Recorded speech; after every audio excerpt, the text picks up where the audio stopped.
नमस्कार साथियों, मैं महेंद्र वर्मा लक्ष्य क्लासेस में आप सभी का स्वागत करते हैं। प्यारे बच्चों, ये लिखा गया है इस थंबनेल पर आत्मविश्वास सीरीज और यहाँ पर है इतिहास की श्रृंखला।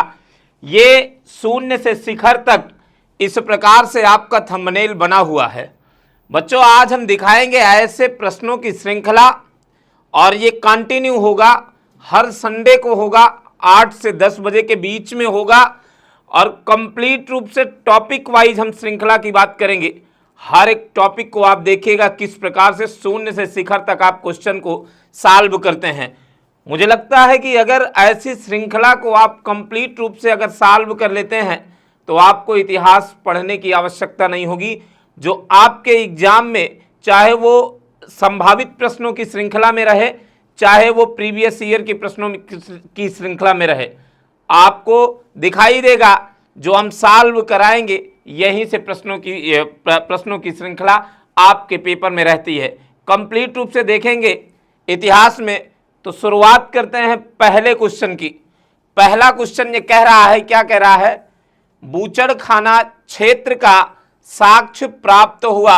प्यारे बच्चों, ये जो लगा है ये थंबनेल में पहला क्वेश्चन जो है, इससे आपको पता चल गया होगा कि ये किस टॉपिक का है। हम लोग स्टोन एज को देख रहे हैं, अर्थात पाषाण काल से हम लोग टॉपिक उठाए हैं और इसमें पहला क्वेश्चन है बूचड़खाना क्षेत्र का साक्ष्य प्राप्त हुआ। प्यारे बच्चों, एक चीज और हम बता दें कि आप आंसर भी देते चलिएगा कि आपका लास्ट में, ताकि आप देख पाए कि आपका कितना क्वेश्चन हुआ है, कितना क्वेश्चन आपने सही किया है। यदि अगर वीडियो पसंद आती है तो लाइक करिएगा, शेयर करिएगा और अपने मित्रों तक जरूर पहुंचा दीजिएगा। और ये कंप्लीट इतिहास की श्रृंखला को हम कवर करेंगे, हर संडे कवर करेंगे। तो चलिएगा, पहला क्वेश्चन हमने पढ़ा कि बूचड़खाना क्षेत्र का साक्ष्य प्राप्त हुआ है। पहला ऑप्शन है महदहा, दूसरा ऑप्शन है दमदमा, तीसरा ऑप्शन है चौपानी मांडो और ये फिर सराय नाहर। इसका मतलब ए, यहाँ पे बी, ये सी और ये डी। इस प्रकार से ऑप्शन है आपका। तो इसमें पहला आंसर क्या होगा? बूचड़खाना का मतलब क्या होता है? बूचड़खाना जहां पर जानवरों की कटाई होती है, जानवरों की कटाई जहां पर होती है, ये चीजें हैं, जानवरों की कटाई, बूचड़खाना। अब दूसरा दमदमा, तीसरा चौपानी मांडो और चौथा सराय नाहर। तो बूचड़खाना तो महदहा से मिला था, महदहा। इसका मतलब आपका ए ऑप्शन आपका सही है। ए ऑप्शन सही होने के साथ साथ अगर आपसे कभी कभी मृग श्रृंग छल्ला अगर पूछ ले तो वो भी महदहा से ही है, तो इसका तो आंसर ए होगा। लेकिन हम लोग नीचे 3 ऑप्शन भी देख रहे हैं, दमदमा, चौपानी मांडो और सराय नाहर से। तो प्यारे बच्चों, बहुत इंपॉर्टेंट आपसे पूछता है, बहुत इंपॉर्टेंट स्टोन एज से एक श्रृंखला हम बना रहे हैं, जरा देखिएगा। वहीं से कई ऐसे क्वेश्चन, महदहा, दमदमा, सराय नाहर, ये तीनों आप देखिएगा, आपसे ये पूछता है किस राज्य में है, किस स्थान पर है। तो ये ध्यान दीजिएगा, तीनों महदहा, दमदमा और सराय नाहर उत्तर प्रदेश के प्रतापगढ़ जिले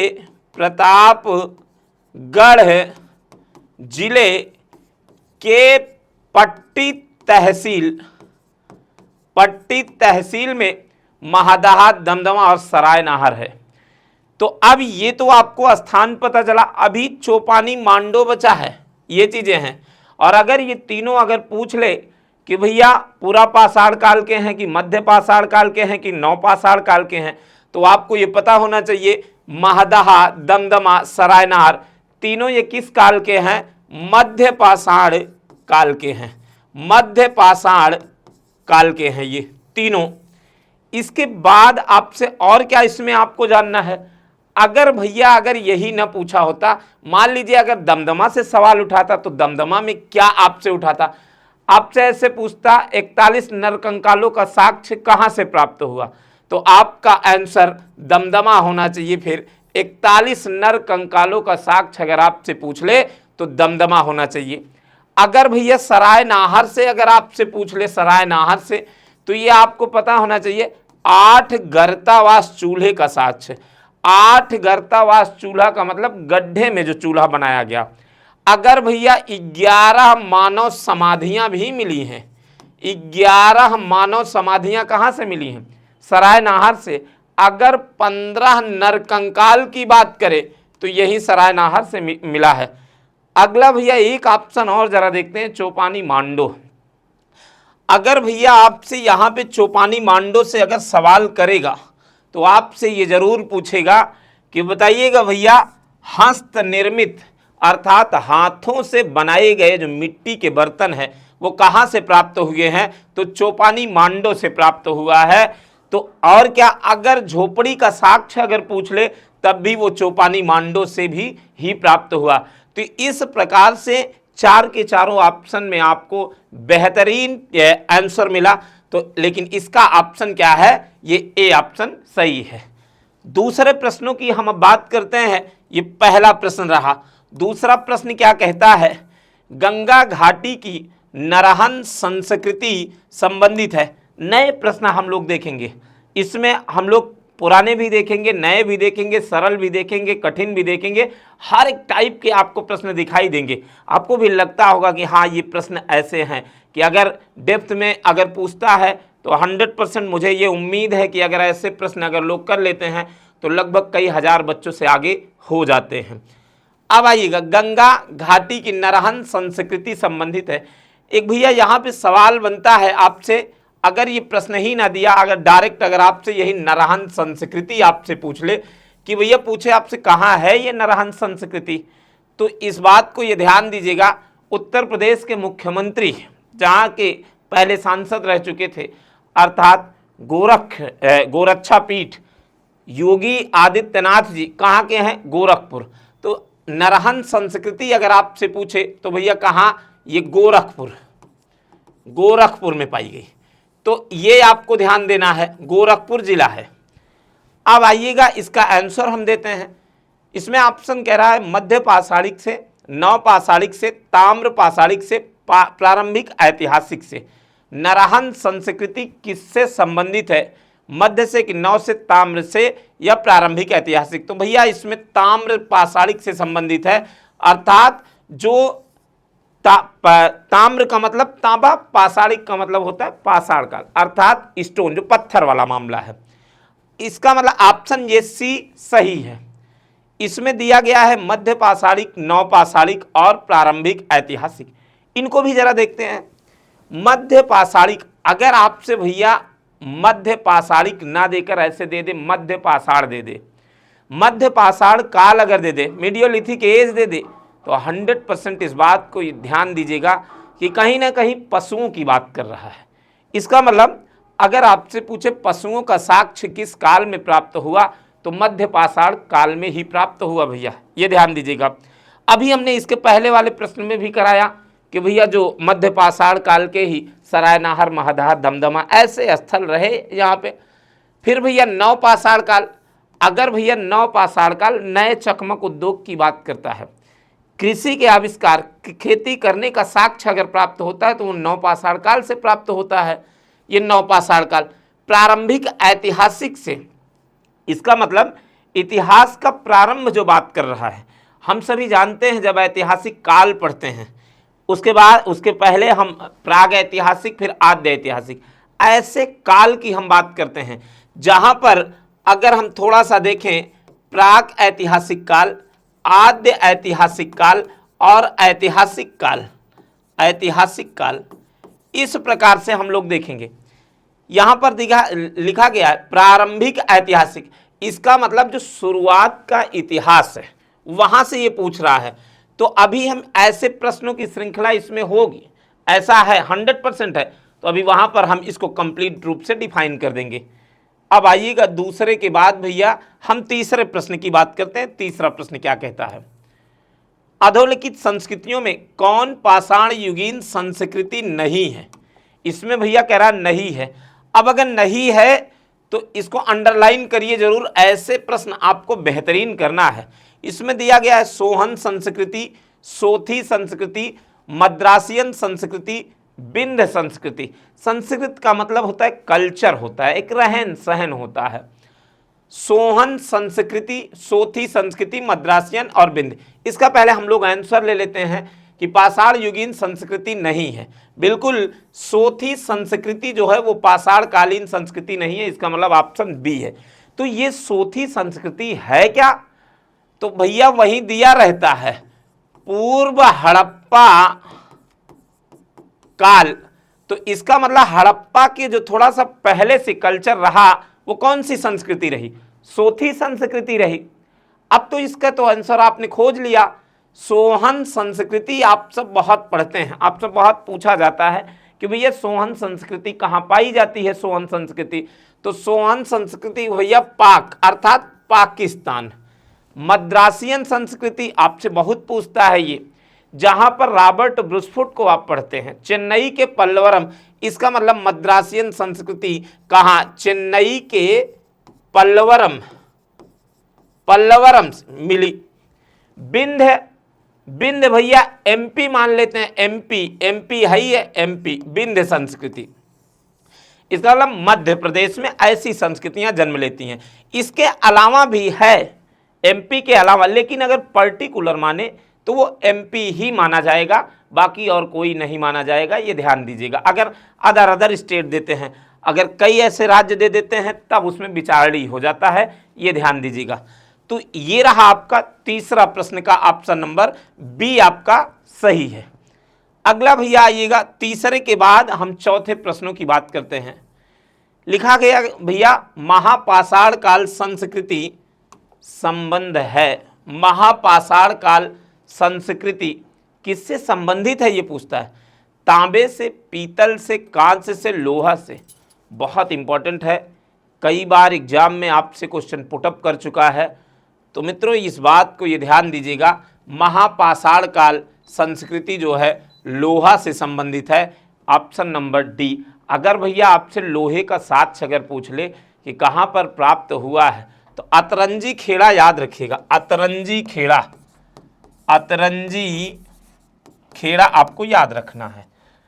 अगर भैया अन्य चीजें आपसे पूछे तांबा, पीतल, कांच से, तो एक चीज और आपसे अगर यहाँ पे पूछे कांस्य से, तो हम लोग कांस्य युगीन सभ्यता जानते हैं, तांबा व टिन मिला को कांसा बन जाता है, जहाँ पे कांस्य युगीन सभ्यता बन जाती है, जहाँ पे इंडस वैली सिविलाइजेशन को पढ़ते हैं। तो इस प्रकार से चौथे का ऑप्शन नंबर डी आपका राइट है। अगला पांचवें प्रश्न की हम बात करते हैं। पांचवा प्रश्न क्या कहता है? सूक्ष्माश्म मुख्यतः संबंधित है। इसका मतलब सूक्ष्माश्म का मतलब है छोटी चीजों की बात कर रहा है। पूरा पाषाण काल, मध्य पाषाण काल, नव पाषाण काल, ताम्र पाषाण काल। सूक्ष्माश्म जो है वो मध्य पाषाण युग की बात करता है। मध्य पाषाण युग का मतलब है कि जहां पर पशुओं का साक्ष्य मिला। पशुओं का अगर आपसे पूछे पहली बार साक्ष्य कहाँ से प्राप्त हुआ, जो मध्य प्रदेश के आदमगढ़ और राजस्थान के बागोर से। तो ये आपको ध्यान देना है, बी ऑप्शन इसका राइट है। पूरा पाषाण युग भैया इसको जरा देखिएगा, इसको अगर हम तीन भागों में अगर हम विभाजित कर दें तो एक बेहतरीन हम प्रश्नों की श्रृंखला देख लेंगे। निम्न पूरा पाषाण काल, मध्य पूरा पाषाण काल और उच्च पूरा पाषाण काल। ये आपको इस प्रकार से विभाजित करना होता है। अगर यही चारों ऑप्शन रहे, ए 2 3 4, 1 2 3 4 ऑप्शन अगर आपसे पूछ ले आग का आविष्कार किस काल में हुआ, पूरा पाषाण काल में कि निम्न पूरा पाषाण काल में कि मध्य पूरा कि उच्च पूरा, तो इस बात को ये ध्यान दीजिएगा, कहीं भूलिएगा नहीं कौन से काल में हुआ था, निम्न पूरा पाषाण काल में हुआ था। तो इस प्रकार से इसे कोर संस्कृति कहते हैं, इसे फलक संस्कृति कहते हैं, इसे ब्लेड संस्कृति कहते हैं। तो इस प्रकार से भी आपसे क्वेश्चन पुटअप करता है भैया, ये ध्यान दीजिएगा। नव पाषाण युग हम सभी जानते हैं कि खेती का साक्ष्य अभी हमने बताया। ताम्र पाषाण युग, जहाँ पे ताम्र पाषाण युग को हम लोग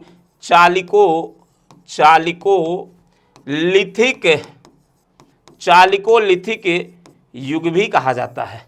बच्चों लास्ट तक बने रहिएगा, अगर बन पाइएगा तो, लास्ट तक अगर बने रहेंगे तो जो हमारे प्रश्नों की श्रृंखला है वो आपको लाजवाब दिखेगी। आपको लगेगा कि हाँ ये चीज़ें हैं, हम लोग पढ़ रहे हैं, स्टोन एज हुआ। यदि अगर अन्य चीज़ें भी आपको अगर पूछना है तो आप कमेंट के माध्यम से आप बता सकते हैं।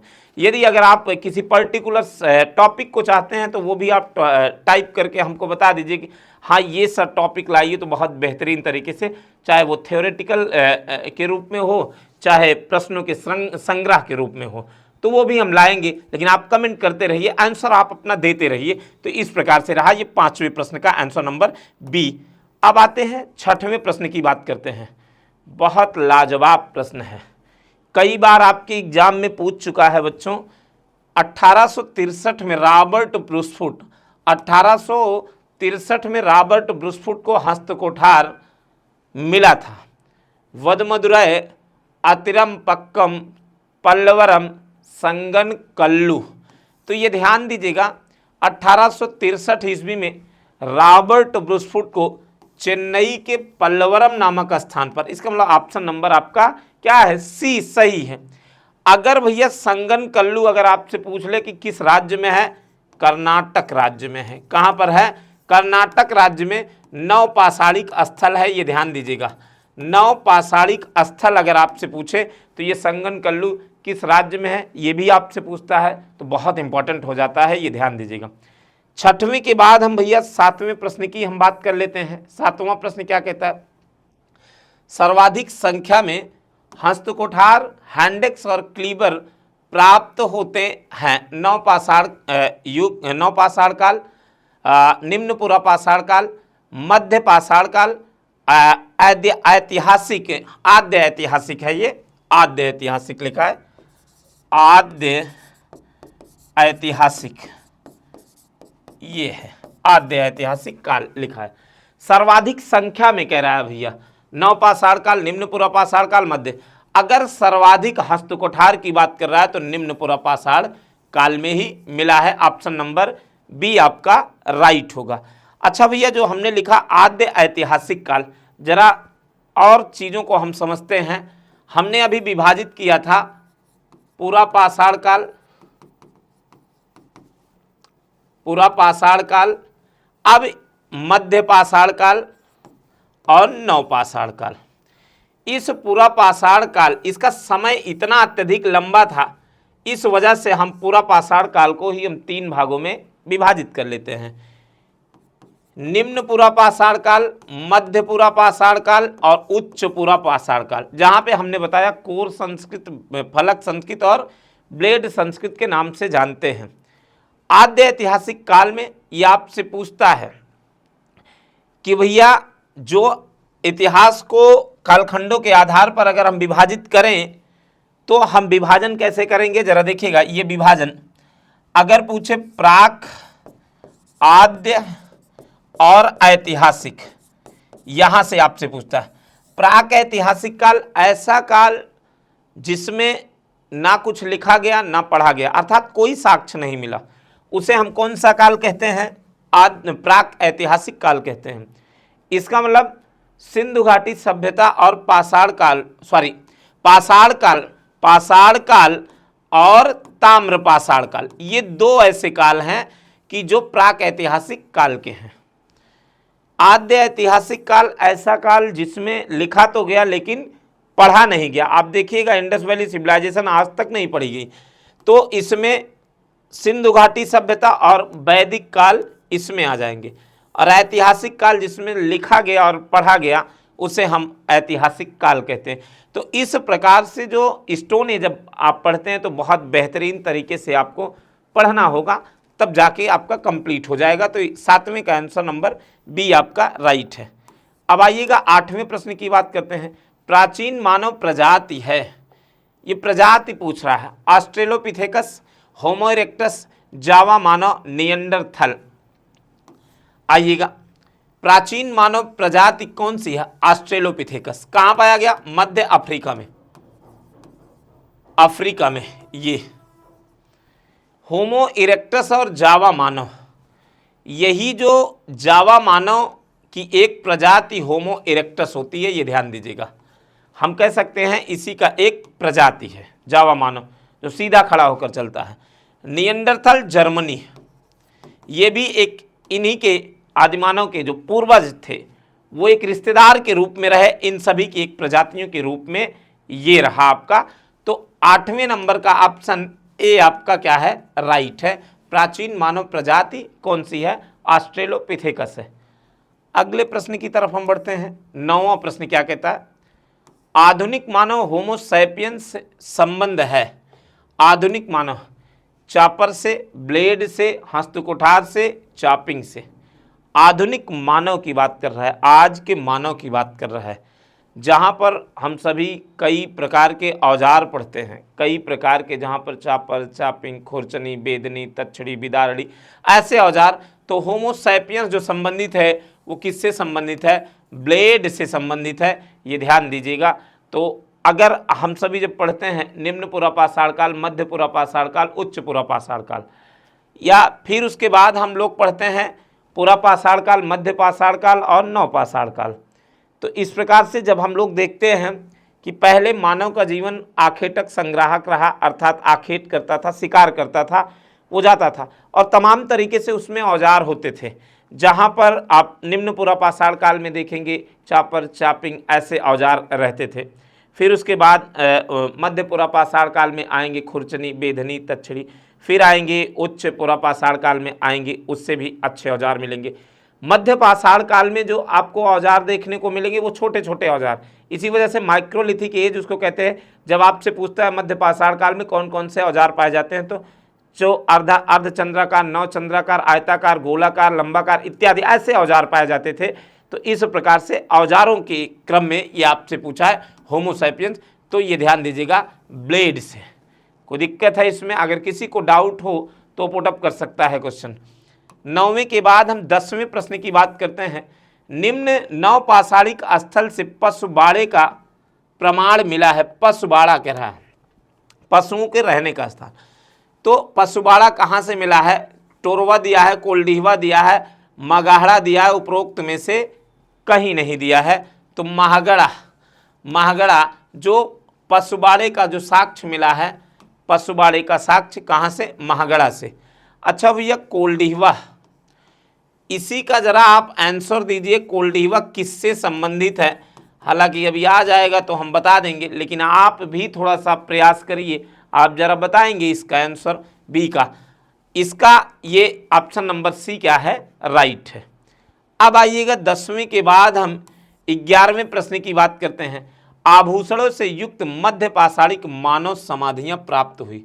आभूषणों से युक्त भीमबेटका से, बागोर से, महादहा से, सरायनाहर से, ये आपसे क्वेश्चन पूछा है।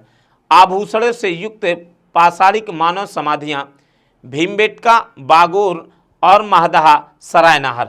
तो ये कहाँ से है, महादहा से है, ये ध्यान दीजिएगा। अगर मानव की हड्डी से आपका पूछे तो सरायनाहर होगा, बागोर पशुपालन से होगा, भीमबेटका भैया शैल चित्रों से संबंधित है। तो इस प्रकार से 11वां का ऑप्शन नंबर आपका क्या है, सी आपका राइट है। अब आइएगा, अभी महादहा के बारे में हमने आपको बताया कि कहाँ पर है, किस राज्य में है, किस जिले में है, किस तहसील में है, ये ध्यान दीजिएगा।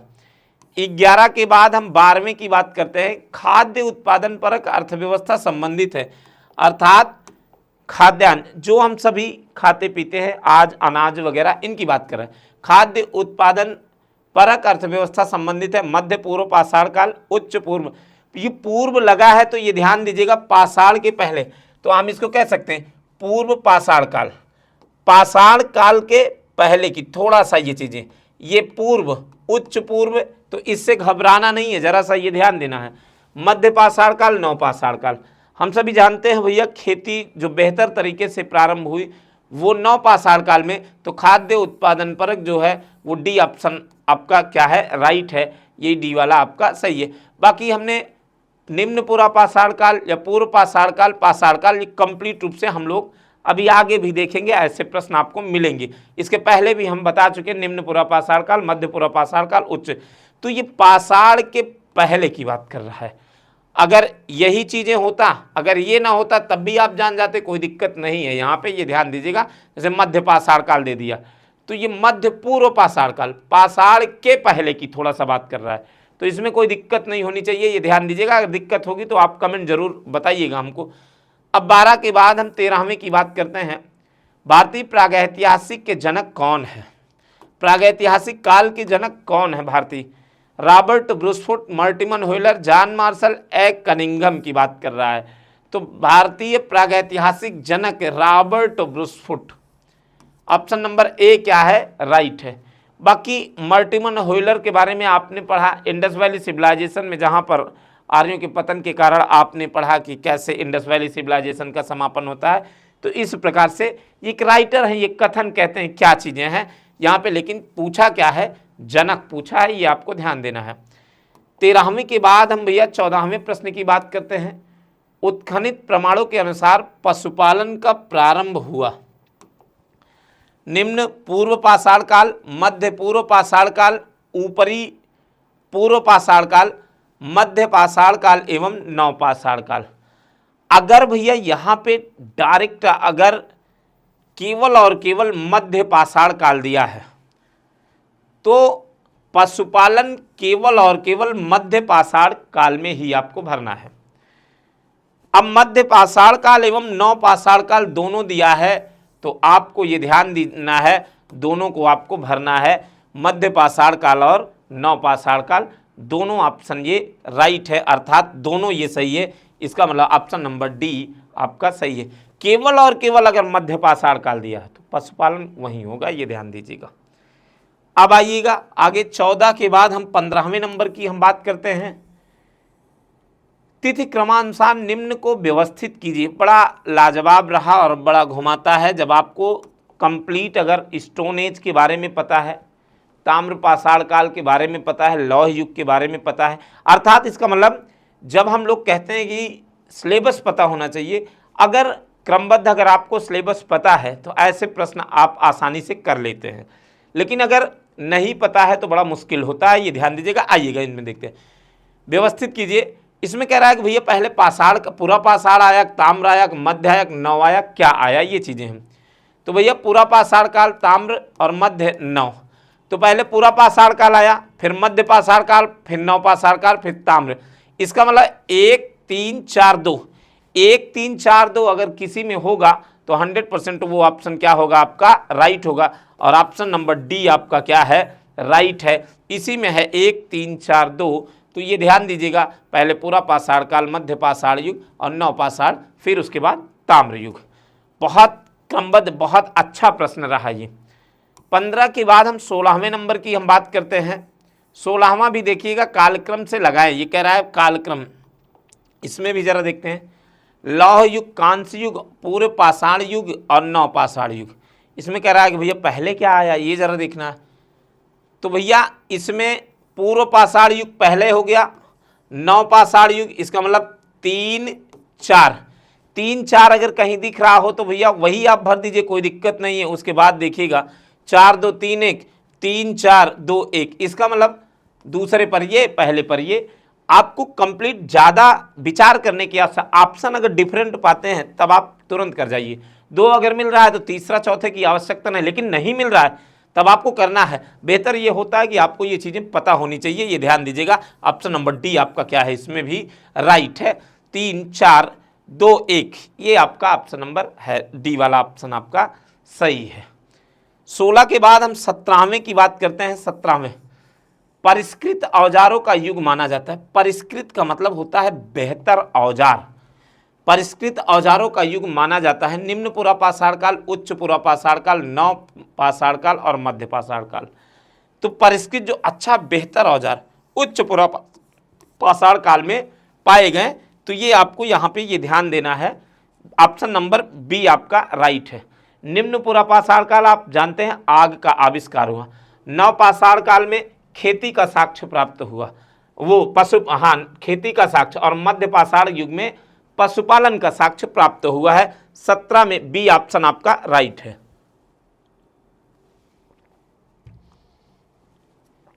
18वें प्रश्न की हम बात करते हैं। 18वां क्या कहता है? 18वां प्रश्न, इनमें से किस युग को संक्रमण काल के नाम से जानते हैं? संक्रमण काल, नवपाषाण काल, मध्य पाषाण काल, पूरा पाषाण काल, उपरोक्त में से कोई नहीं।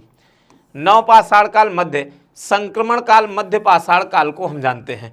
बाकी हम नवपाषाण काल के बारे में भी आपको बता दिए, पूरा पाषाण काल के बारे में भी हमने आपको बता दिया कि 3 भागों में विभाजित कर देते हैं। तो ये ध्यान दीजिएगा इसको, निम्न, मध्य और उच्च।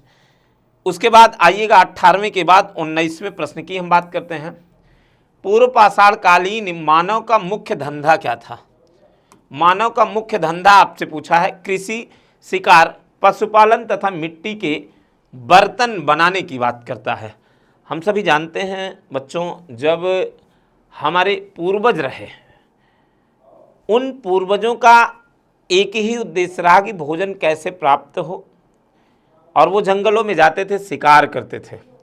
शिकार के माध्यम से वो शिकार करते थे और जानवरों को खाते थे, उनकी छालों को पहनते थे।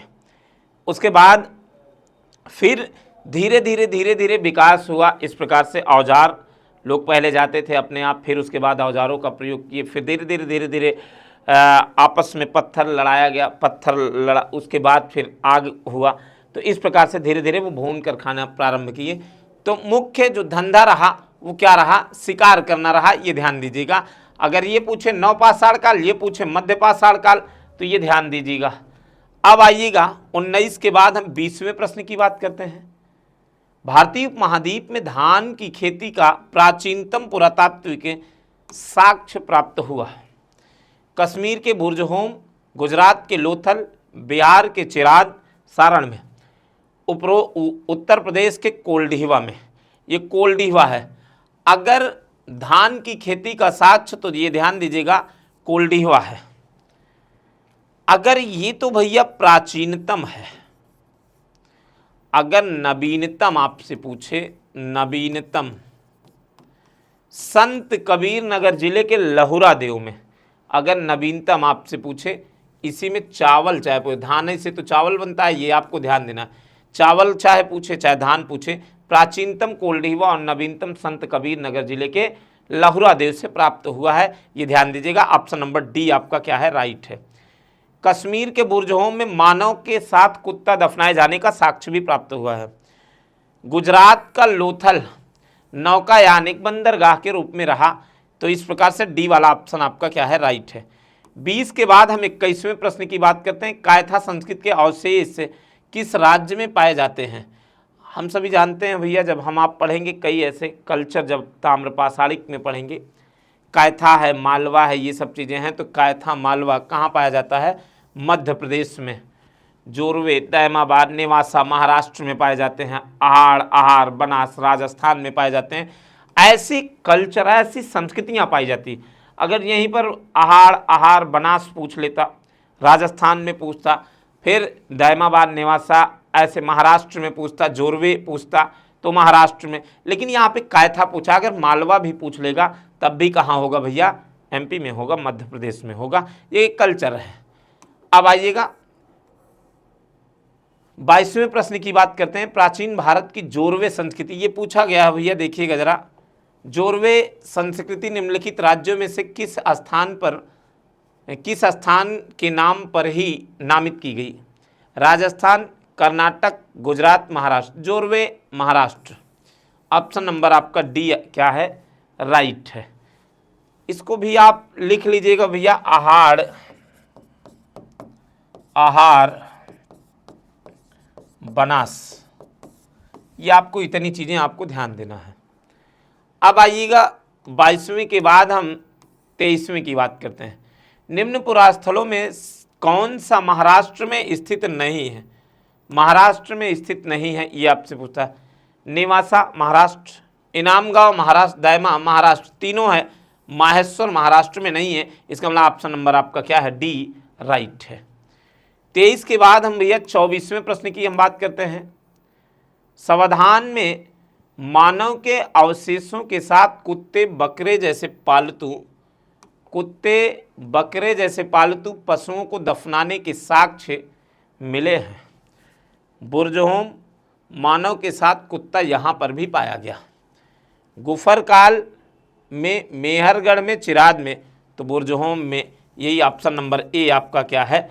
राइट है। अब आइएगा 24वें के बाद भैया हम 25वें नंबर की हम बात करते हैं। 25वां आंसर भैया देते रहिए आप सब। पूरा पाषाणकालीन मानव का मुख्य व्यवसाय क्या है? पुनः देखिएगा कैसे घुमा के क्वेश्चन पूछता है। उसमें ऑप्शन में क्या दिया था, इसमें क्या दिया था, ये ध्यान दीजिएगा। पूरा पाषाणकालीन मानव का मुख्य व्यवसाय कृषि, आखेट, पशुपालन और व्यापार की बात करता है। तो हमने बताया शिकार करना, यही शिकार करना क्या रहा, आखेट करना। अगर आपसे पूछे भैया लोग कहाँ रहते थे, झुग्गी झोपड़ी वहीं कंदरा दिया रहता है, तो ये भी आपको ये ध्यान देना है कि रहने का स्थान जो रहता है वो कंदरा वहीं दिया रहता है। तो ये ध्यान दीजिएगा 25वें का ऑप्शन नंबर बी आपका क्या है, राइट है। पशुपालन हमने मध्य पाषाण काल आपको बताया है, कृषि आपको हमने नव पाषाण काल बताया ही है। 25वें के बाद 26वां। बच्चों एक चीज़ ये ध्यान दीजिएगा, जो प्रश्न होते हैं एक ही प्रश्न कई तरीके से पूछे जाते हैं। इस वजह से जो एक प्रश्न है वो कई तरीके से अगर पूछा गया है तो हमने भी उसी प्रकार से उठाया है कि हाँ ये चीज़ें कम से कम बच्चे जाने, देखें, समझें, ताकि अगर उसी से अगर उठाता है तो आपका प्रश्न कहीं जाना नहीं चाहिए, आपका सॉल्व हो जाना चाहिए। 26वां प्रश्न कहता है निम्नलिखित में से किसने उत्तर प्रदेश के प्रथम नवपाषाण काल उपकरण प्राप्त किया है?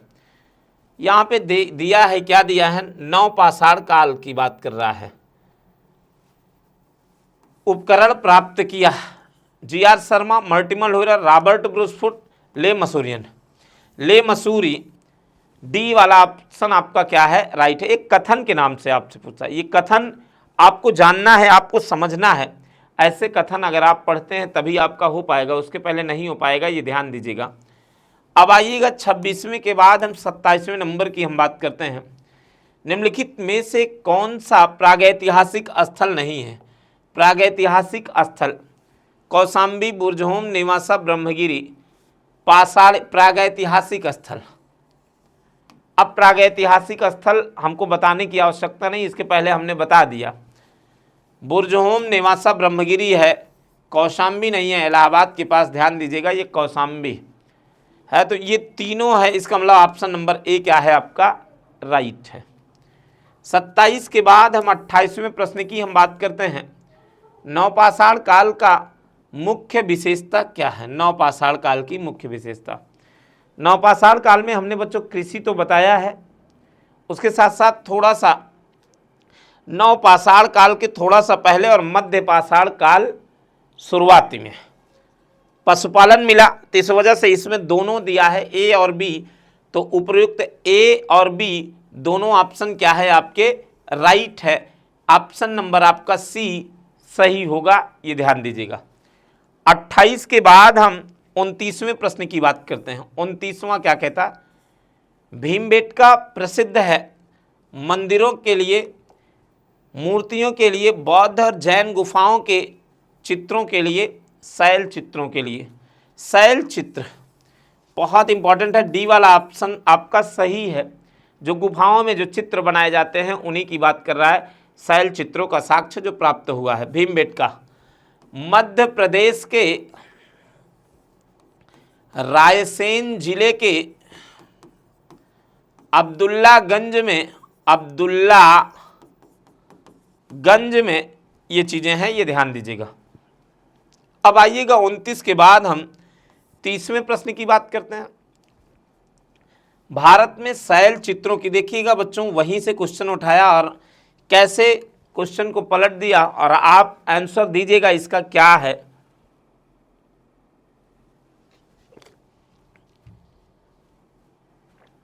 भारत में शैल चित्रों की खोज प्रथमतः किसके द्वारा, प्रथमतः की बात कर रहा है ACL Carlisle, option number D. आपसे जब ऐसे प्रश्न पूछता है तो आपको, अगर आप एक दो बार अगर आप पढ़े हैं तो आपका अनिवार्य रूप से आपका सॉल्व हो जाएगा, कहीं डाउट नहीं होगा, उसमें कहीं दिक्कत नहीं होगा। 30 के बाद हम 31वें प्रश्न की हम बात करते हैं। निम्नलिखित में से कौन सी संभवतः भारत में प्रयोग की जाने वाली प्रथम धातु? ये बच्चों इसका आंसर कैसे हम दें, आप ही दीजिए इसका आंसर। जो लोग हैं अगर जो लोग नहीं हैं कोई दिक्कत नहीं, लेकिन जो लोग हैं इसका आंसर अगर आप बताएंगे तो बेहतर होगा, अदरवाइज आंसर देते समय भी हमको शर्म आएगी कि हाँ हम आंसर दे रहे हैं। ऐसे ऐसे प्रश्न अब आप देखिएगा जो पूछता है, हम बार बार ये कहते हैं कि अलादीन चिराग आपको ये दिया होगा, लेकिन बहुत सारे आप प्रश्न देखे होंगे कि उसमें नहीं दिया होगा। तो ये चीज़ें हैं कि जहाँ पर इसका आंसर बच्चों आप दीजिए, और हम देख रहे हैं कि कौन कौन दे रहा है, लगभग बच्चे दे देते हैं, लगभग बच्चों का सही भी हो जाता है, इसमें दिक्कत नहीं होती है। तो इसका आंसर आप दे दीजिए। 31वें के बाद हम 32वें की बात करते हैं। हड़प्पा सभ्यता के निम्नलिखित किस नगर में चिनाई के कार्य, इंडस वैली सिविलाइजेशन आ गया बच्चों, इंडस वैली सिविलाइजेशन, जहाँ पर हम सभी देखते हैं 2350 से 1750 ईसा पूर्व के बीच में इंडस वैली सिविलाइजेशन आता है। और इंडस वैली सिविलाइजेशन के कई नाम हमको मिलते हैं, नगरीय सभ्यता, शहरी सभ्यता, कांस्ययुगीन सभ्यता, हड़प्पा सभ्यता, ऐसी सिंधु घाटी सभ्यता, ऐसी सरस्वती सभ्यता, ऐसी सभ्यताओं के नाम से हम सभी जानते हैं। हड़प्पा सभ्यता के निम्नलिखित में से किस नगर में चिनाई के कार्य में तक्षित प्रस्तर का प्रयोग कच्ची ईंटों के साथ किया जाता है? चिनाई का प्रयोग ध्यान दीजिएगा भैया, ये जो चिनाई लिखा है इसका अगर आपने अर्थ जान लिया, जहां पर शैल कृत जलकुंड की अगर बात करता है, चिनाई के प्रस्तर का शैल कृत जलकुंड। अब शैल कृत जलकुंड एक ही जगह मिला था, और वो कौन सा है? धौलावीरा है। बच्चों ये ध्यान दीजिएगा, इंडस वैली सिविलाइजेशन में धौलावीरा एक ऐसा स्थल है जो 3 खंडों में विभाजित हुआ है, और ऐसा कोई स्थल नहीं है जो 3 खंडों में विभाजित हुआ है, केवल और केवल धौलावीरा ही एक ऐसा स्थल है जो 3 खंडों में विभाजित हुआ है। अब ये ध्यान दीजिएगा, इसमें दिया है हड़प्पा, मोहनजोदड़ो, लोथल। बच्चों अभी से हम अगर ये क्लियर कर देते हैं तो हमको लगता है कि बेहतर हो जाएगा, ताकि आपको हमको बताने की आवश्यकता नहीं होगी और हम सभी भी बेहतर तरीके से प्रश्न करेंगे, आंसर देंगे। अगर आपसे पूछे हड़प्पा स्थल की खोज किसने किया, कब किया? 1921 ईस्वी में। किसने किया भैया? दयाराम साहनी ने किया, दयाराम साहनी ने किया। आपसे पूछता है किस नदी के किनारे भैया? रावी नदी के किनारे। कहाँ पर? पाकिस्तान प्रांत में, पाक प्रांत में। कौन सा जिला? मांटगोमरी जिला, मांटगोमरी जिला। रावी नदी के दाएं की बाएं आपसे पूछता है तो ये आपको ध्यान देना है, बाएं तट पर हड़प्पा स्थल की खोज दयाराम साहनी ने किया। अगर आपसे पूछे हड़प्पा से क्या क्या चीज़ें प्राप्त हुई हैं, तो 6+6 अन्नागार आपसे अगर पूछे तो ये, 18 चबूतरों का साक्ष्य अगर पूछे तो ये, R137 लकड़ी का कब्र अगर पूछे, H समाधि अगर आपसे पूछे तो ये, तांबे की इक्का गाड़ी अगर पूछे तो हड़प्पा से मिला है। गेहूं और जौ का साक्ष्य अगर आपसे पूछे तो हड़प्पा से मिला है, ये ध्यान दीजिएगा। अब भैया आइएगा, इसको नोट करते चलिएगा, कोई दिक्कत नहीं है यहाँ पे, ये ध्यान दीजिएगा। मोहनजोदड़ो को भी देख लेते हैं ताकि आपको दिक्कत ना हो। अब आइएगा, मोहनजोदड़ो की अगर हम बात करें तो इन पर भी हम देख लेते हैं। इनका मोहनजोदड़ो आपसे पूछता है इसकी खोज कब हुई? 1922 में। किसने किया? राखालदास बनर्जी ने किया। कहाँ पर किया भैया? पाक में, पाकिस्तान प्रांत में भैया किया। फिर आपसे पूछता है किस नदी के किनारे भैया? सिंधु नदी के किनारे। कहाँ पर? कौन सा जिला? लरकाना जिला में, लरकाना जिला में। फिर आपसे पूछता है दाएं की बाएं, तो सिंधु नदी के दाएं तट पर राखालदास बनर्जी के द्वारा मोहनजोदड़ो नामक स्थल की खोज की गई।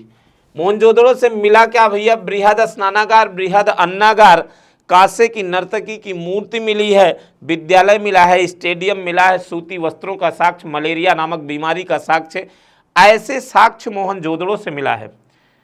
लोथल भैया, लोथल अगर पूछे गुजरात राज्य में है, भोगवा नदी के किनारे स्थित है, ये भोगवा नदी के किनारे स्थित है, ये आपको ये ध्यान दीजिएगा। रंगनाथ राव के द्वारा ये खोजा गया स्थल है। अगर आपसे पूछे नौकायान, नौका जो बंदरगाह का साक्ष्य है वो कहाँ से प्राप्त हुआ? लोथल। अब फिर भैया धौलावीरा आपको हमने बताया ही, जगपत जोशी ने खोजा और शैल चित्रों का साक्ष्य, शैलकृत जलकुंडों का साक्ष्य प्राप्त हुआ। अर्थात जो जलकुंड थे वो बेहतर तरीके से कैसे वहाँ से नालियाँ निकाली गई थी, पानी निकलता था बेहतर तरीके से, ये चीज़ें हैं। अब आइएगा 32 के बाद हम बात करेंगे 33वें प्रश्न की बात करेंगे। हड़प्पा सभ्यता में निम्न में से किसकी जानकारी नहीं थी? ढेकली, नहर, कुआं और कुएं की पुल्ली। कुएं की पुल्ली भैया जो घिर्री नहीं होती है जिससे पानी निकाला जाता है, जो घिर्रियाँ होती हैं उसी को हम कहते हैं कुएं की पुल्ली। तो कुएं की पुल्ली की तो जानकारी नहीं मिली। जो घरों में कुओं का साक्ष्य वो मोहनजोदड़ो से मिला है, नहर, ढेकली, तो लेकिन कुएं की पुल्ली की जानकारी नहीं मिली। तो इसका मतलब ऑप्शन नंबर आपका डी क्या है? राइट है। 33 के बाद हम 34वें प्रश्न की हम बात करते हैं। 34वां प्रश्न क्या कहता है? निम्नलिखित में से किसकी जानकारी हड़प्पा सभ्यता काल में नहीं की? नहीं वाला ऑप्शन ये ध्यान देना है आपको, ये वाला। पक्की ईंटें, दीवारों की इंग्लिश ब्रांड प्रणाली, घोड़िया छत। घोड़िया नहीं होता, घोड़िया छत होता है। वैज्ञानिक तरीके से बनाई गई मेहराब, बिल्कुल ये ध्यान दीजिएगा, ये चीज़ें नहीं थी। डी वाला ऑप्शन आपका क्या है? राइट है। बाकी ये सारी चीज़ें आपकी पाई गई थी, यही नहीं वैज्ञानिक तरीके से बनाई गई। जो मेहराब, जो ये दरवाज़ा है तो इस प्रकार से ये जो मेहराब होते हैं यहाँ पे ये चीज़ें नहीं पाई गई थी। अब आइएगा भैया 34वें के बाद हम 35वें नंबर की बात करते हैं। निम्नलिखित में से उस क्षेत्र की पहचान कीजिए जहां सिंधु सभ्यता के पुरास्थल नहीं मिले हैं। फिर पूछा नहीं मिला है।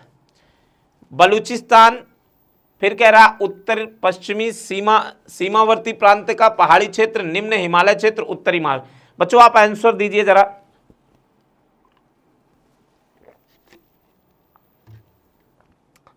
चलेगा, आइएगा देखते हैं हम लोग 35 का आंसर।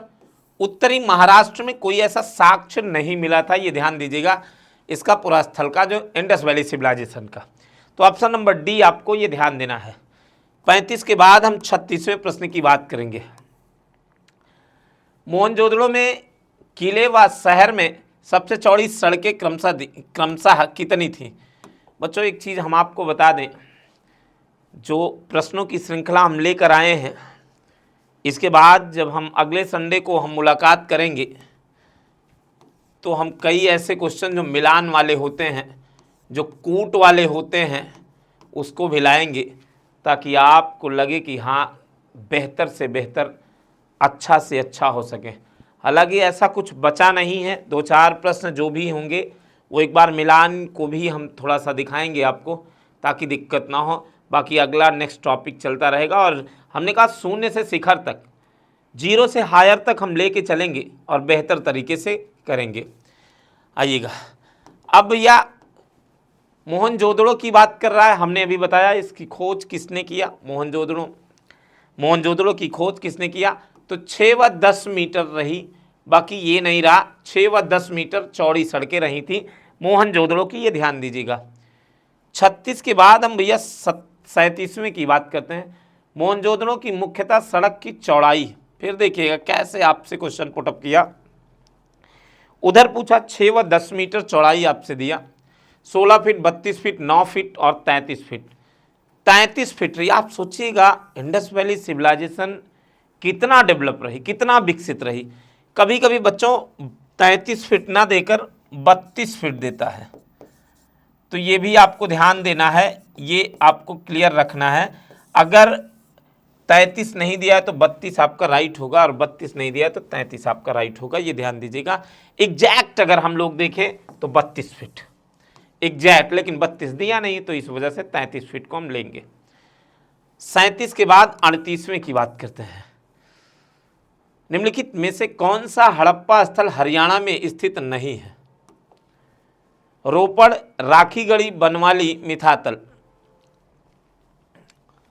रोपड़ भैया पंजाब में है, बनवाली, मिथातल, राखी गढ़ी सब हरियाणा में। इसका मतलब ऑप्शन नंबर सी सही है।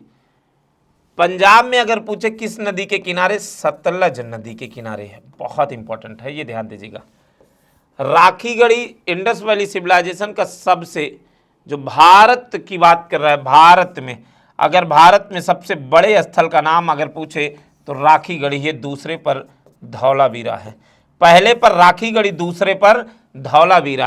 तो इस बात को ये ध्यान दीजिएगा, भारत में सबसे बड़े स्थल का नाम इंडस वैली सिविलाइजेशन का क्या है, राखी गढ़ी, और दूसरे पर धौलावीरा।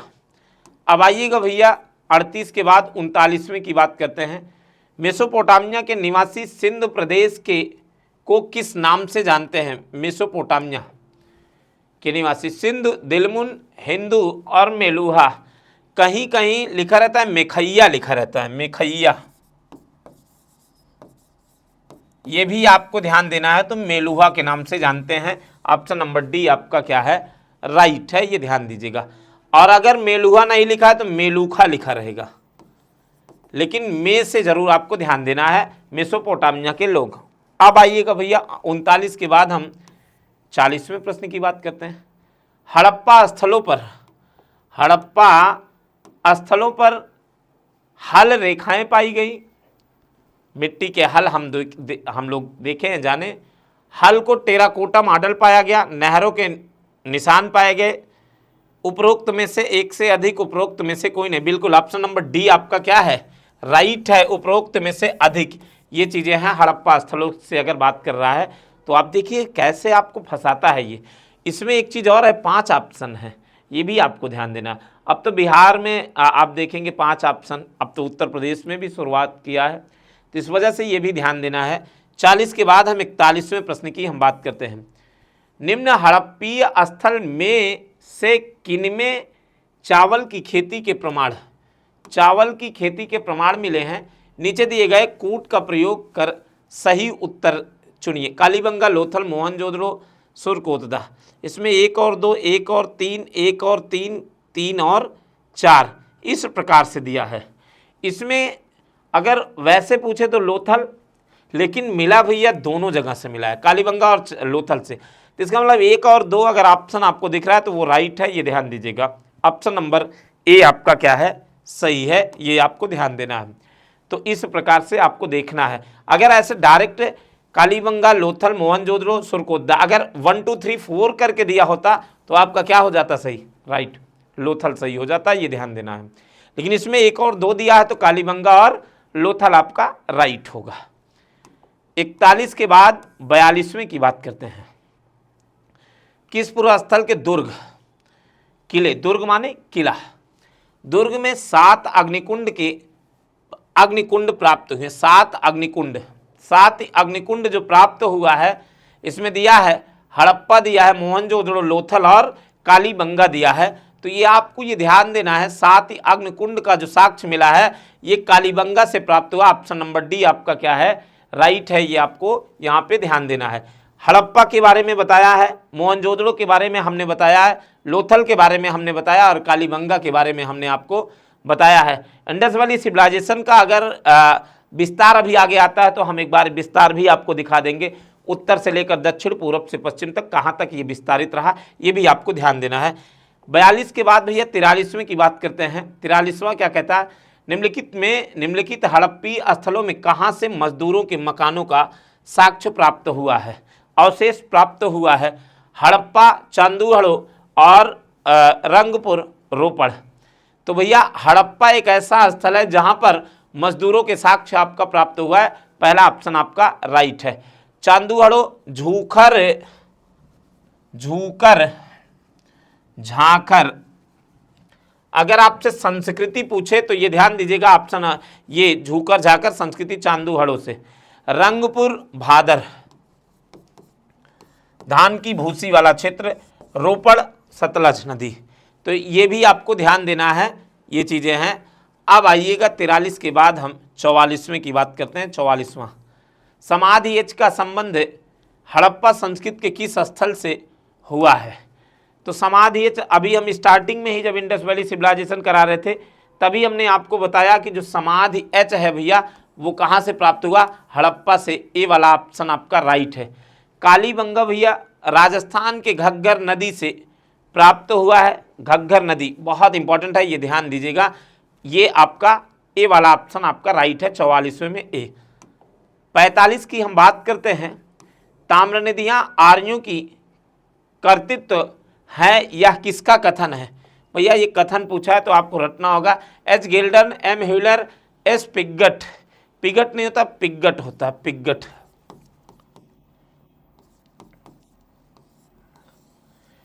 यही स्टुअर्ट पिगट ने ही तो कहा था हड़प्पा और मोहनजोदड़ो दोनों क्या है? जुड़वा राजधानी, और लोथल क्या है? लघु हड़प्पा है। लेकिन स्टुअर्ट पिगट ने ये नहीं कहा था जो क्या लघु हड़प्पा, केवल जुड़वा राजधानी बताया था, ये ध्यान देना है। अब आइएगा, इसका कथन क्या है? तो एच गेल्डन। ए ऑप्शन क्या है आपका? राइट है, 45 का। 46वें की बात करते हैं। 46वां, सिंध सभ्यता के लोगों के लिए डील वाला पशु, डील वाला पशु कौन सा? देसी पशु, पवित्र पशु, विदेशी और बलि। तो भैया पवित्र पशु, सी वाला ऑप्शन आपका राइट है। पवित्र माना जाता था उसमें, ये ध्यान दीजिएगा, डील वाला, सींग वाला पशु। 46 के बाद हम 47वें की बात करते हैं। सिंध सभ्यता के बाट की संख्या के गुणक थे। बाट माप तौल 16 के गुणज में रहे। बी वाला ऑप्शन आपका क्या है? राइट है, 47 में। अब इसमें और कुछ बताने लायक है ही नहीं है, तो इस वजह से आंसर देकर आगे निकलते हैं। 47 के बाद 48 की बात करते हैं। मोहनजोदड़ो जिले में अवस्थित है। अभी हमने बताया मांटगोमरी, लाहौर, लरकाना और लायलपुर। तो लरकाना ऑप्शन नंबर सी आपका क्या है? राइट है। अगर मांटगोमरी अगर पूछता तो आप ये ध्यान दीजिएगा आप कौन सा हड़प्पा आप भरते, ये ध्यान दीजिएगा। लेकिन यहाँ पे सी ऑप्शन आपको क्या है? भरना है, और सी वाला ऑप्शन आपका क्या है? राइट है। 48 के बाद भैया हम 49 की बात करते हैं। निम्नलिखित किस हड़प्पन पुरास्थल पर पक्की मिट्टी का हल मिला है? पक्की मिट्टी, बनवाली, दौलतपुर, मोहनजोदड़ो और पादरी। तो ये पक्की मिट्टी का जो हल मिला है वो बनवाली से मिला है, ये ध्यान दीजिएगा। ऑप्शन नंबर ए आपका क्या है? राइट है। बाकी मोहनजोदड़ो और इनके बारे में हम बता चुके हैं। दौलतपुर का कोई मतलब नहीं, पादरी का भी कोई मतलब नहीं है। 49 के बाद हम 50वें प्रश्न की बात करते हैं। ये ऐसे प्रश्न हम लाने की बात कर रहे थे बच्चों। ऐसे प्रश्न जब आप करते हैं, आप सोचिएगा एक प्रश्नों से 4 प्रश्न आपका सॉल्व होता है। मज़ा तभी आता है जब आप एक तीर से कई निशाने आप मारते हैं। तो ऐसे प्रश्न देखिएगा, मिलाइएगा जरा। हड़प्पा से क्या मिला है? लोथल से क्या मिला है? कालीबंगा से क्या मिला है? मोहनजोदड़ो से क्या मिला है? अगर भैया हम लोथल से गोदीबाड़ा मिला, कालीबंगा से जुता हुआ मिला, मोहनजोदड़ो से एक नर्तकी की मूर्ति, अब जो बचा वो मिला दीजिए। इसका मतलब एक का ऑप्शन नंबर ए कहीं दिख रहा है? बिल्कुल दिख रहा है। बी का दूसरा दिख रहा है, सी का चौथा, सी का तीसरा, सी का तीसरा। इसका मतलब 1 2, सी का चौथा मिल गया, और सी का चौथा, और डी का तीसरा, ये मिल गया है। ऑप्शन नंबर डी आपका क्या है? राइट है। तो यहाँ पे ये आपको ये ध्यान देना है, ऑप्शन नंबर डी राइट है। अब आइएगा 50 की हम बात कर, 50 के बाद हम 51 नंबर की बात करते हैं। निम्नलिखित पशु समूहों में से कौन सा समूह मोहनजोदड़ो की पशुपति मुद्रा पर अंकित है? बहुत इंपॉर्टेंट है।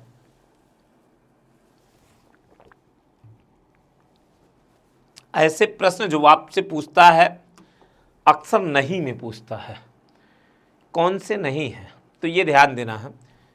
सिंह, हाथी, भैंसा, वृषभ, व्याघ्र, हाथी, गैडा, भैंसा, सिंह, गैडा, भैंसा और घोड़ा, वृषभ, भैंसा, हाथी और गैडा, व्याघ्र, हाथी, गैडा और भैंसा। ऑप्शन नंबर बी आपका क्या है? राइट है। ये ध्यान दीजिएगा, यहाँ पे बहुत इंपॉर्टेंट है। पशुपतिनाथ की मूर्ति के चारों तरफ आपसे पूछता है, ये ध्यान दीजिएगा। नीचे 2 हिरण का भी साक्ष्य है, हिरण का भी साक्ष्य है, ये आपसे इस प्रकार से पूछता है। 51 के बाद भैया 52वें नंबर की हम बात करते हैं। सिंध सभ्यता से संबंधित सर्वाधिक पुरास्थल किस नदी के तट पर विद्यमान है? किस नदी के? सिंध, सतलज, घग्गर, हिंडन, तो घग्गर नदी है।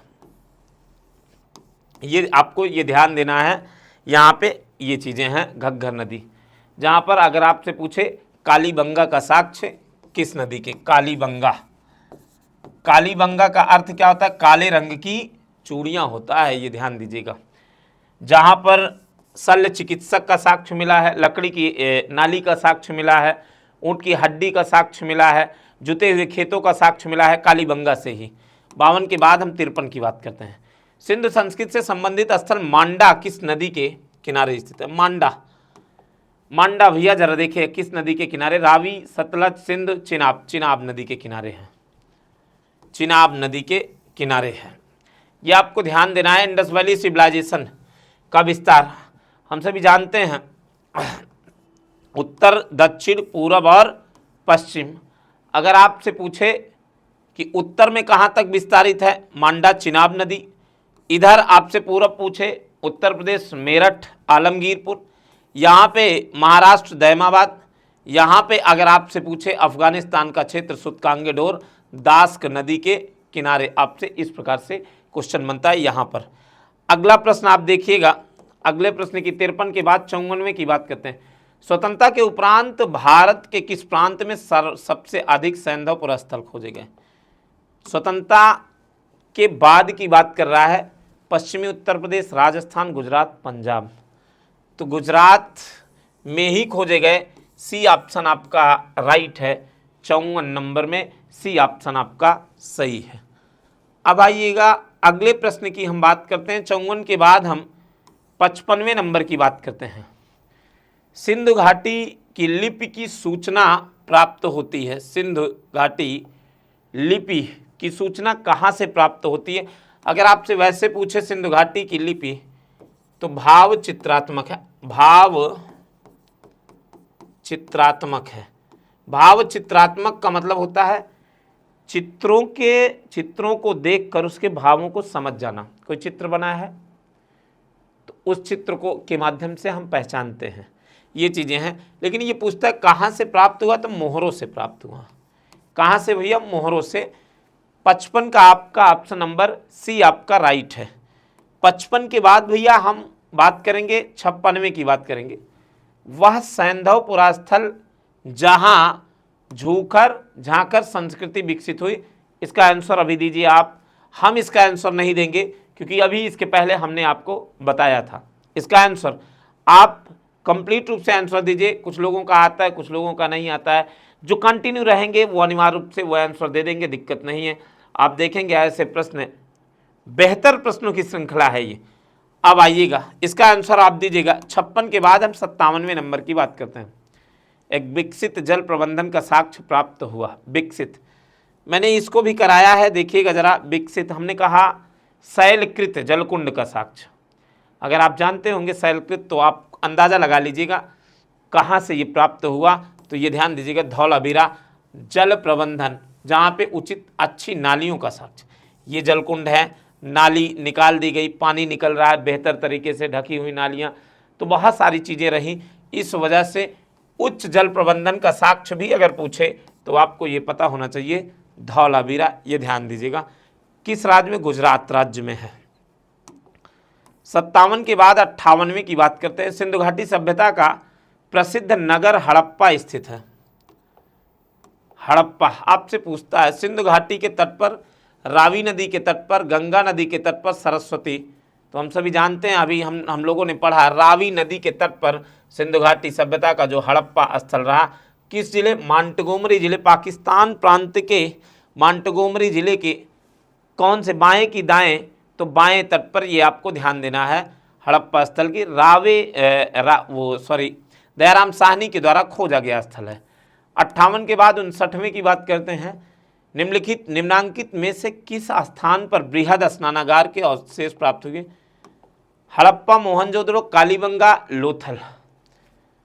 तो बृहद स्नानागार, बृहद अन्नागार वो मोहनजोदड़ो से ही प्राप्त हुए हैं बच्चों।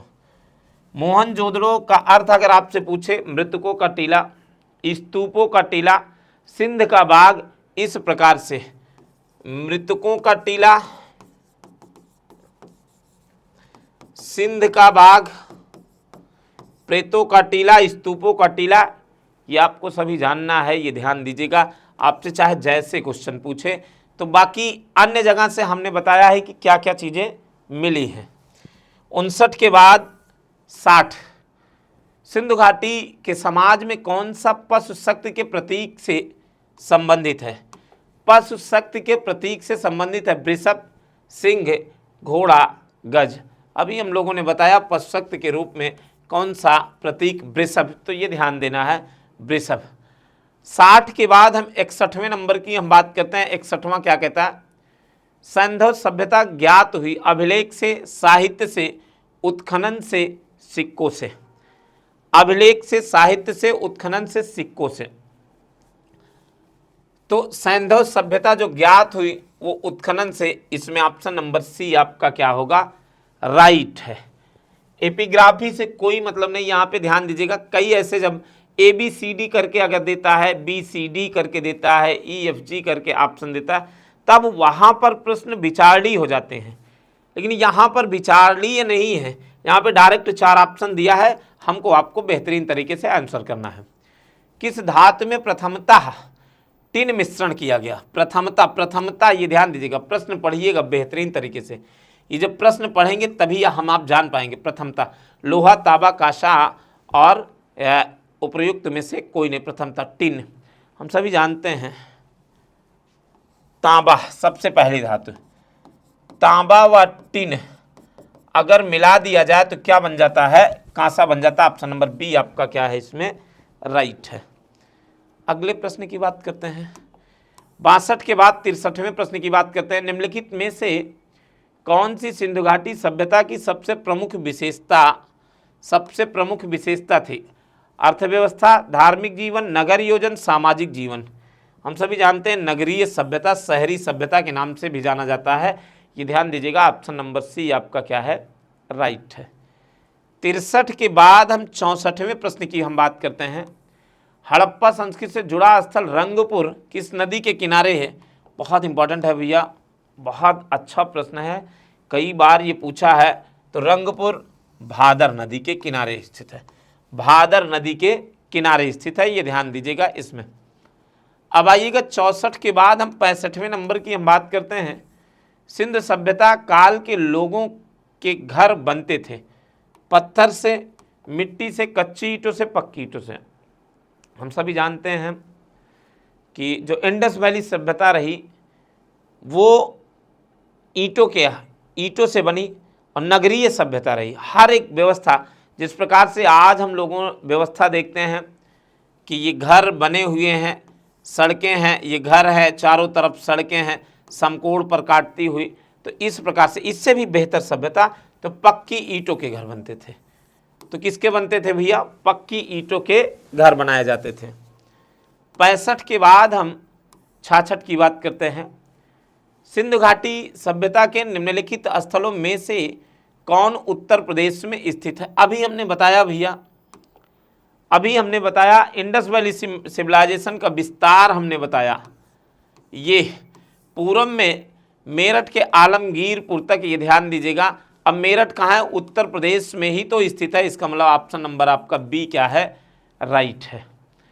अब आइएगा भैया 66 के बाद 67 की बात करते हैं। निम्नलिखित युग्मों में कौन एक सही सुमेलित नहीं है? हड़प्पा के लोग तांबा का आयात करते थे खेतड़ी से, बिल्कुल। हड़प्पा सभ्यता के, हड़प्पा सभ्यता का तट नगर लोथल बिल्कुल था, जहाँ पे डाकयार्ड, ममी मॉडल, नौकायान, बंदरगाह ये यहीं से प्राप्त होता बंदरगाह। सबसे विशाल हड़प्पन स्थल भारत की अगर बात करेगा तभी होगा, अगर पूरे इंडस वैली सिविलाइजेशन की बात करेगा तब मोहनजोदड़ो हो जाएगा। ये ध्यान दीजिएगा, मोहनजोदड़ो पूरे इंडस वैली सिविलाइजेशन की। कालीबंगा का अर्थ लाल मिट्टी का नहीं, कालीबंगा का अर्थ काले रंग की चूड़ियाँ होता है। ऑप्शन नंबर डी आपका क्या है? राइट है। अब अगले प्रश्न की हम बात करते हैं। 67 के बाद 68वें प्रश्न की बात करते हैं। सिंधु घाटी सभ्यता की सबसे बड़ी इमारत कौन सी? पूरे सिंधु घाटी सभ्यता की बात कर रहा है। मोहनजोदड़ो का जलकुंड, मोहनजोदड़ो का स्नानागार, हड़प्पा का राजा का महल, उपरोक्त में से कोई नहीं। हम सभी जानते हैं भैया ऑप्शन नंबर डी इसमें राइट होगा, क्योंकि स्नानागार तो दिया लेकिन इसमें अनाज रखने अन्न कोठार है, अन्न रखने का स्थान जो होता है अन्न कोठार। मोहनजोदड़ो की जो सबसे पर्टिकुलर, मोहनजोदड़ो की जो सबसे बड़ी इमारत थी वो अन्नागार है, बृहद अन्नागार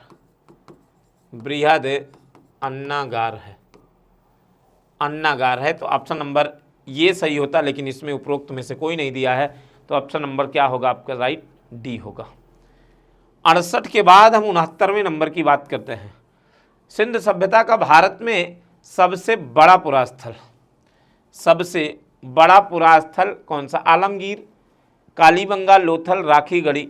तो भारत में हमने ये बताया, ये ध्यान दीजिएगा भैया, यहाँ पर इसको आपको ये ध्यान देना है। Option number D Rakhigarhi Bharat की बात कर रहा है, बाकी आप सब अन्य जानते हैं।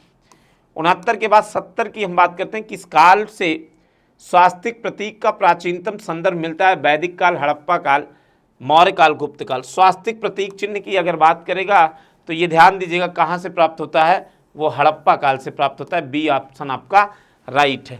इसके बाद भैया ये ध्यान दीजिएगा वैदिक काल वगैरह आ ही जाएगा, कंप्लीट क्वेश्चन कराएंगे। मौर्य काल, गुप्त काल, एक भी चीज़ें नहीं बचेंगी।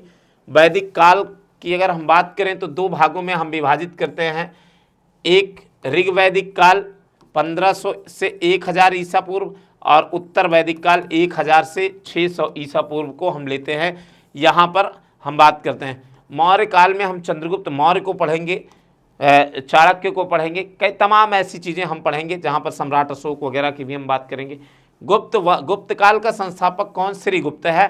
तो श्रीगुप्त में हम पढ़ेंगे चंद्रगुप्त प्रथम को पढ़ेंगे, समुद्रगुप्त को पढ़ेंगे, उसके बाद फिर हम पढ़ेंगे रामगुप्त को पढ़ेंगे। तमाम ऐसी चीज़ें हम गुप्त वंशज के राजाओं के बारे में कंप्लीट रूप से पढ़ेंगे। 70 के बाद हम 71वें की बात करेंगे। घोड़े के अस्थि अवशेष प्राप्त हुए। मोहनजोदड़ो, हड़प्पा और कालीबंगा, सुरकोतदा। अगर घोड़े के अस्थि अवशेष से अगर बात कर रहा है, सुरकोतदा से, कालीबंगा से भैया हमने बताया ही है, हड़प्पा से बताया ही है, मोहनजोदड़ो से बताया ही है। अब ये ध्यान दीजिएगा अगला 71 के बाद 72वें प्रश्न की। सैंधव सभ्यता मानव इतिहास के किस काल से संबंधित है? अभी हमने बताया पूर्व पाषाण काल, आद्य ऐतिहासिक काल, नव पाषाण काल, ऐतिहासिक काल। हमने कहा भैया प्राग ऐतिहासिक काल एक ऐसा काल जिसमें कोई साक्ष्य नहीं मिला, आद्य ऐतिहासिक जिसमें साक्ष्य मिला लेकिन लिखने का मिला लेकिन पढ़ने का नहीं मिला, और वो इंडस वैली सिविलाइजेशन, और जहाँ पे वैदिक काल, तो आद्य ऐतिहासिक काल। ये ऑप्शन आपका राइट। पाषाण अगर देता, ताम्र पाषाण देता, तो ऐतिहासिक का वो सॉरी आपका देता जो है प्राग ऐतिहासिक काल, प्राग ऐतिहासिक काल या प्राग ऐतिहासिक काल, जो भी है ये चीज़ें हैं, ताम्र और पाषाण, स्टोन एज। यहाँ पे ऑप्शन नंबर बी आपका राइट है। 72 के बाद हम 73वें प्रश्न की बात करते हैं। हड़प्पा सभ्यता के तहत वह एकमात्र जगह कौन सी है जहां 216 मीटर लंबा एवं 37 मीटर चौड़ा एक नौका घाट अवस्थित है? आप चाहें तो ये ना याद रखें, कोई आवश्यकता नहीं, लेकिन ये अगर आपको याद है आप प्रश्न बड़े आसानी से कर लेंगे। नौकायान, जलयान, लोथल, ये आपको ये ध्यान देना है। यहाँ पे ऐसे प्रश्न आपसे पूछा, अगर ऐसे प्रश्न पूछता है तो टफ प्रश्नों की श्रेणी में आता है, एग्जैक्ट जो चीज़ें देती हैं, तो ये आपको ध्यान देना है। लोथल ऑप्शन नंबर बी आपका क्या है, राइट है। 73 के बाद हम 74वें प्रश्न की बात करते हैं। निम्नलिखित में से कौन सा एक हड़प्पा पुरास्थल हिंदुकुश पर्वत श्रृंखला में के उत्तर में स्थित है? हिंदुकुश पर्वत के श्रृंखला में चांदूहड़ो, मकरान, मांडा, चिनाब नदी के किनारे हमने बताया। चांदूहड़ो झोकर जाकट संस्कृति, सोर्तघुई, मुंडीगा, दो चीजें, यही ऑप्शन आपका डी सही भी है। सोर्तघुई और मुंडीगाक,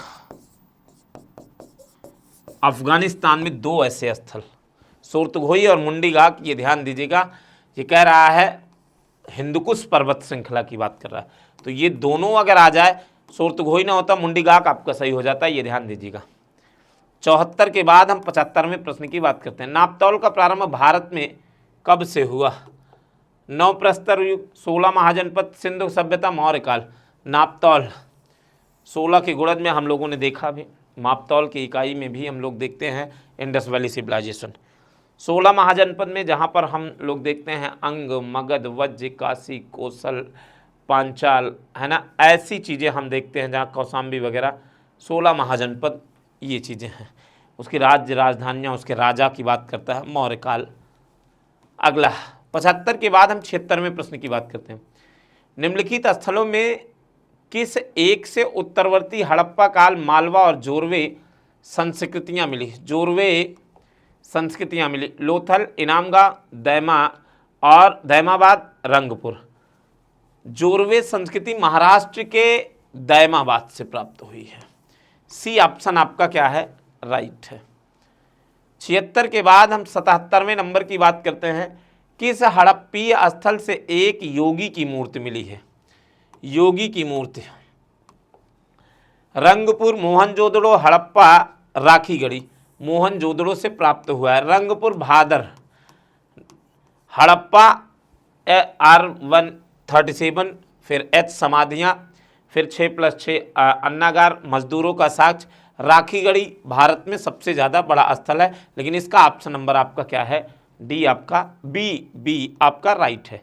77 के बाद 78, शैव धर्म का प्रारंभ किस काल से माना जाता है? शैव धर्म का प्रारंभ किस काल? हड़प्पा, उत्तर वैदिक काल, मौर्य, शुंग एवं कुषाण वंश। शैव धर्म अगर आपसे पूछे, बहुत इंपॉर्टेंट है, हड़प्पा काल से, ये ध्यान दीजिएगा। उत्तर वैदिक काल का भैया हमने बताया अभी 1000 से 600 BC तक माना ये जाता है उत्तर वैदिक काल।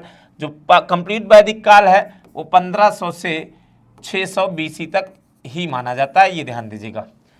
मौर्य काल जहाँ पर चंद्रगुप्त मौर्य की शुरुआत हो जाती है। शुंग वंश और कुषाण वंश, बताइएगा शुंग वंश का संस्थापक कौन? कुषाण वंश का संस्थापक कौन? कुषाण वंश का कुजुलकड-फिशस, है ना। तो ये ध्यान दीजिएगा, जहाँ पर आप कुजुलकड-फिशस, भीमकड-फिशस, कनिष्क इत्यादि पढ़ते हैं, लेकिन शुंग वंश का आप ही बताइएगा, कमेंट के माध्यम से जरा बताइएगा बच्चों। आइएगा 78 के बाद 79वें नंबर की हम बात करते हैं। सिंधुवासियों का मुख्य भोज्य पदार्थ क्या? गेहूं, चावल, गेहूं और जौ, चावल और जौ, उपरोक्त में से कोई नहीं। तो गेहूं और जौ रहा, ये ध्यान दीजिएगा। गेहूं और जौ इनका मुख्य भोजन रहा, ये ध्यान दीजिएगा आपको। 79 के बाद 80 प्रश्न, लास्ट प्रश्न है बच्चों। 80 प्रश्नों की श्रृंखला रही ये। निम्नलिखित में से किसका एक आयात प्राचीन मेसोपोटामियन में नहीं किया जाता था? तांबा, टिन, लकड़ी, वस्त्र। वस्त्र का नहीं किया जाता था, बाकी तांबा का किया जाता था, टिन का किया जाता था, लकड़ी का किया जाता था, लेकिन वस्त्रों का नहीं किया जाता था। चांदी वगैरह जो आयातित वस्तुएं रहती थी वो मेसोपोटामियन का, अगर आपसे पूछे आयातित वस्तुएं तो चांदी वगैरह, आपको ये ध्यान देना है। लेकिन यहाँ पे पूछा है मेसोपोटामियन में नहीं किया जाता है, तो आपका वस्त्र जो था वो आयातित नहीं किया जाता था। तो इस प्रकार से 80 प्रश्नों की ये श्रृंखला रही। अगर यदि आप 80 प्रश्नों को बेहतर करते हैं तो 100% उम्मीद करते हैं कि कठिन से कठिन प्रश्न और सरल से सरल प्रश्न आपका नहीं जाएगा बच्चों। तो ये ध्यान दीजिएगा, हर संडे हमारी आपकी मुलाकात होगी 8 बजे से, और ऐसे इतिहास की श्रृंखला चलती रहेगी। यदि अदर सब्जेक्ट की भी आवश्यकता पड़ी तो उस सब्जेक्टों से भी हम लाएंगे अनिवार्य रूप से प्रश्नों की श्रृंखला। लेकिन पहला टारगेट है हमारा हिस्ट्री का जो पोर्शन है, उसमें कैसे प्रश्न पूछे जाते हैं, कैसे प्रश्नों को सरल से कठिन से सरल बनाया जाता है, वो हम लोग बेहतर से बेहतर करेंगे। चलिए बच्चों, आज के लिए इतना ही। धन्यवाद।